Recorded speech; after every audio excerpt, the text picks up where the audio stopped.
love that. Moving with the Morenos. What's up, cool, man? Right? How are you? Good, brother. How are you doing? I'm good, man. I've just been slam-packed busy this week. It's been wonderful. Oh, good. Yep. We've been just attacking these buyers and taking them to every single place that they want to go. And it's been fun, showing houses and just making sure that we have happy clients. Heck yeah. Have you noticed a pickup in Yuba City, Marysville specifically? Yeah, I've noticed a pickup across the board, really. But what I've really noticed, and I was talking to you one night about it, we were having a strategy session, and I've noticed a lot of the people that are starting to come back into the fray are people that got beat up real bad 2 years ago by cash investors. They licked their wounds for a couple of years, and now they're back in action talking about, I think I can actually compete and buy a house now. Fantastic. Cool, man. Are you guys working Sacramento much?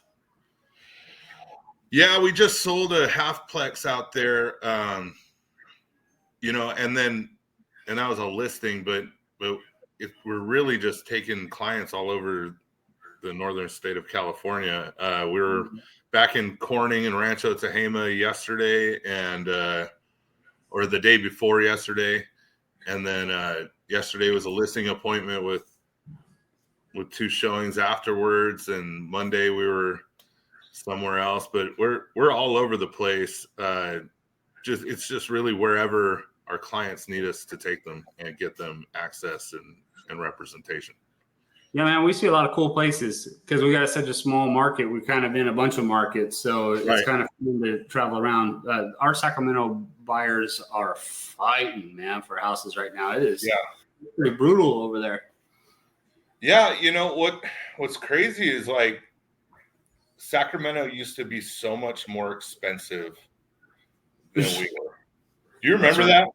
Oh, yeah, I do. Sacramento being just like people from Yuba City are like, man, this is ridiculously priced out in Sacramento. I'm so glad I live in a small town. And now I've noticed a lot of the places like it's almost bridged the gap to where Sacramento is not more expensive at all. No, I really noticed it at the, like the million mark. Like if you're going to buy a home in Yuba City for $1 million plus, you almost get more home in Sacramento. It's crazy, and a lot of changes happening. Real interesting market, huh? Yeah, it's been different. I've never, so I was a real estate agent before COVID, just as you were. And I do remember the market being sort of similar, but nothing like this. Like there's just some quality to this market where it's like now we're dipping back into a low inventory situation. And we have a ton of buyers that we're communicating with. So there is competition that we haven't seen before. And it's been really interesting to me, I'm not as into it as like Ed Lenzer, but I have a lot of investors that I deal with and they're coming out of the woodwork too. And that's where I see like all the cash coming. Whereas a year or two ago, all the cash was coming from the Bay Area buying this normal houses. It's almost back to a normalized market where investors are, fighting each other with cash. And then the competition on the buyer side is really people, what loan is going to get it done. Right. And in a multiple offer situation, it's no longer like, oh, here's this, $115,000 over asking in cash. It's all right. We have a buyer that as an FHA, buyer that's conventional, buyer that's VA. Let's get net sheets and figure out what the best is for our seller, right? And so to me, the competition is kind of normalized in that respect. Have you noticed some of that? Yeah, I guess so, man. We are like right now, just now I was saying, hey, they're cool with waiving the contingencies. We're back to that in SAC where we're over asking, of course, we're waiving contingencies, we're doing all that. In Yuba City, we're seeing both. We're able to get some credits done sometimes for some of the players, and it's just different. It's been kind of fun to navigate through. It's a lot more fun to be able to talk about a $12,000 seller's credit going towards some closing costs. I mean, that's been nice for me. Dreams plan at all that everybody was talking about? Did you have any buyers in that? Yeah, we had a couple try, but it was gone so fast that if you weren't in escrow, you weren't getting through. So we had to come up with some different strategies for those buyers, but we still have them buying just with FHA and maybe a smaller loan limit. That's crazy. That really sparked some action for a few weeks. Yeah. It caused a frenzy, didn't it? Yeah. Everyone jumping in for 20% down, no mortgage insurance. There is, pros and cons to that loan. I'm not too sure how I feel about it, but pretty cool stuff. You been in any events lately? Yeah, we did our Easter egg hunt event. That went really good. I think we had about 400 people show up to Shanghai Bend Park. How'd you get 400 people? Like wine? Keg? How'd you get 400 people? Wine, a keg? What'd you do? Email marketing, man. Everybody heard about us online. And, some of it was that they had a blast last year. And so they're like, okay, the Morenos are throwing it down again this year. Let's go check it out and see what they've got going on. Last year was kind of a headache because it was like about to rain. Was that your new car? I don't know. I didn't. It says it's a carrot car and it says Happy Easter, and I didn't know it was back there. I love it. We have my granddaughter was here. She might still be here, so I'm shooting from home today. Right. But last year, it was about to rain, and we had vendors back out and stuff. So we had less vendors last year, but this year, I mean, we had a good turnout. I want to say like 12, 13 vendors and, hundreds of people, and it was a great time. Fantastic. It really was. Kids had a good time, got loaded up with eggs and right on. Vendors got business, kids got eggs. That's the goal every year, and we just like doing something nice for the community. Yeah, I think it's very cool what you guys are doing out there. So you're going to do that annually. Do you have any other events you guys are tossing around? Yeah, so we do that annually, and then we do the county fair. We have a booth there. Yeah, and I mean, that's probably our best lead source right now, bro. Like every single year that we do the fair, we get, so many leads, and we just follow up on them and get them into whatever they need throughout the year. But it's fun because you get to see the whole community. Like everybody comes by your booth and says hi. Even if they don't want our services, obviously real estate agents, we're pretty talkative people. So folks like to stop by and just pick our brains and get to know us. And it's a wonderful way to kind of train people to know, like, and trust us, being out in the community and doing public stuff, And people want to know what the heck's going on. Are the prices up? Are they down? Is up? Is interest down? And there's been a ton of miscommunication going around. And I've been talking a lot about this. I've been talking a lot about, one, what I've been doing to get people into the pipeline, right? I had our CRM calling, texting and emailing customers on my behalf, but I wasn't calling them.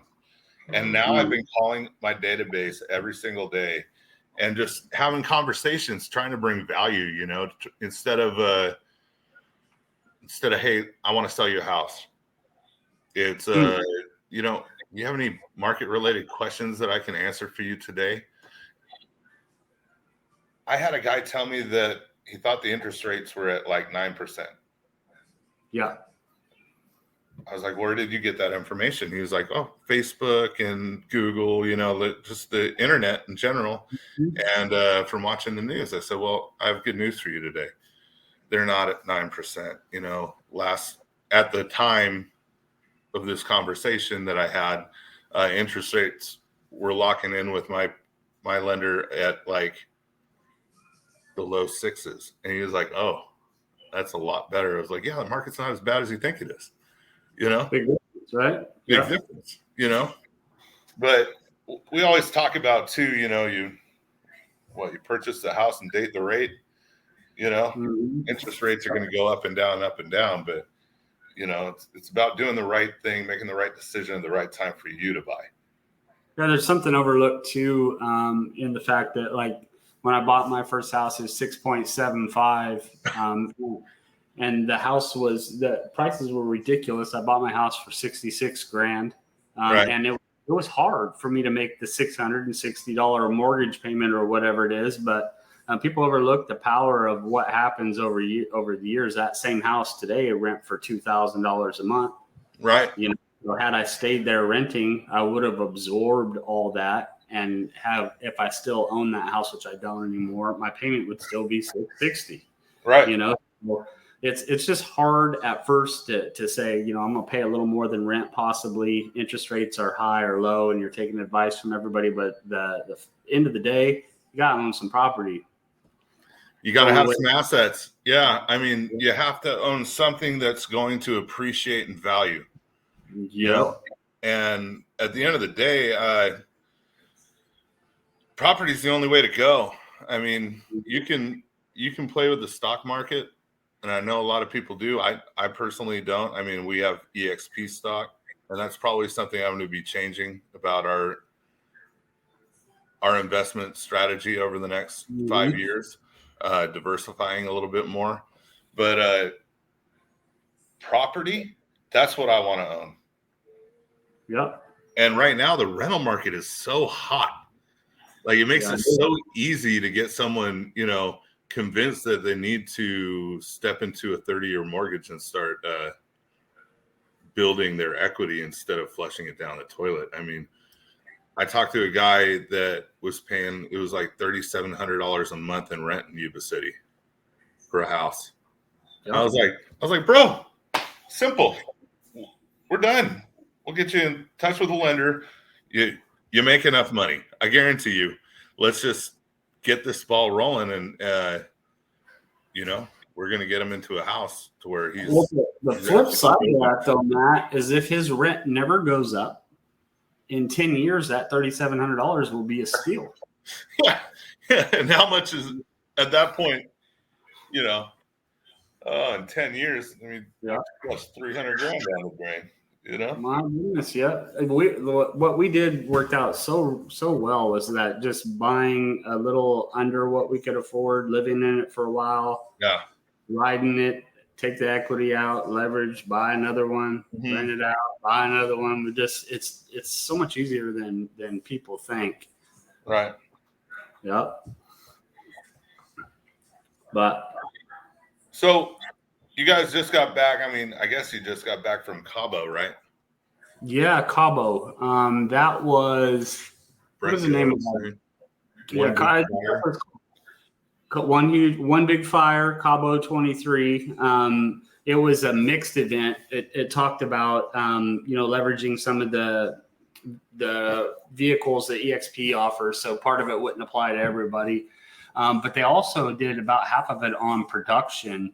And, you know, building your actual real estate business. So there were huge takeaways from that on generating leads and stuff. And it all comes down to, you know, when you break down what the different speakers say is just really mastering a skill. Like a lot of people dabble in social media, they dabble in open houses, they dabble in online lead gen, but those that have mastered it are really doing well. And while a lot of agents, you know, NAR predicted 30% of the agents will be exiting the business, there's a lot of us that are exceeding last year's numbers already, and we're going into the next quarter right now, right? So it really going to depend a lot on mindset and actually, you know, doing the work and not taking orders anymore. I think those days passed us by.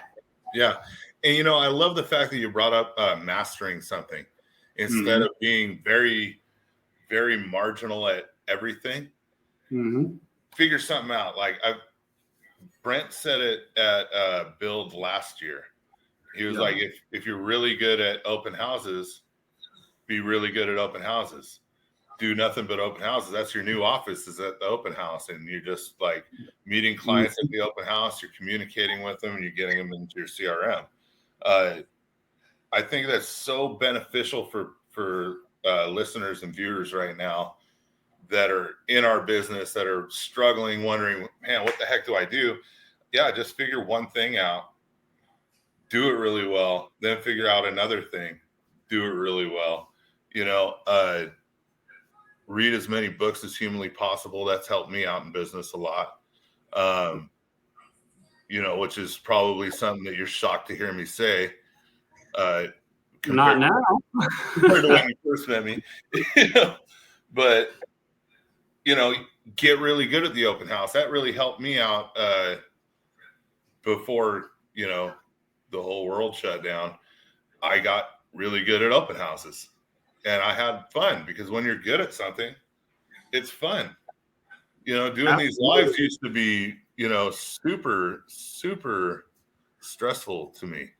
But now, like I remember you went live at my listing back on Jewel. Remember that? And I was like, I straight up told you I wasn't going to do a live. And you're like, cool. Hey, Steve McCarthy live here with Matt Moreno. Like, yep.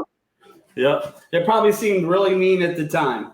Yeah, but check it out. The mindset changes that have happened that have gotten us all to where we're doing this kind of stuff. Yeah, man. Well, you get really good at one thing at a time, and you keep adding to your skill set. That's the only thing people can do right now. We jumped with lives. Me and you jumped right in the pool. We didn't put our toes in there. It was mean, but like I know when somebody's capable of it, you were capable of doing a live video. Now you do them all the time. Now I do them all the time, and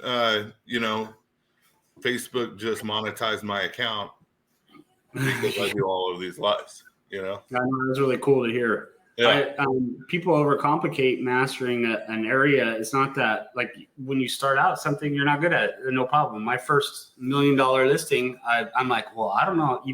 Is the open house different? Is it the same? Is it like I didn't know what to do, so I got online. I said, okay, who trains open houses? Oh, this guy in the Bay Area makes $10 million a year doing open houses. So I pick up and I called him.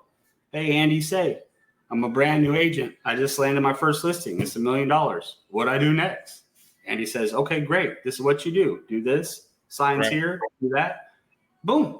Yeah. Just like people. Having that message when people walk in the door, where it's not just you kind of like hiding over here, like waving at them like, hey, I'm Mr. Real Estate. Come back and talk to me. But it's driving them to the source to be able to collect their data, right? And it's a cold way of saying it, but realistically, that's what it is.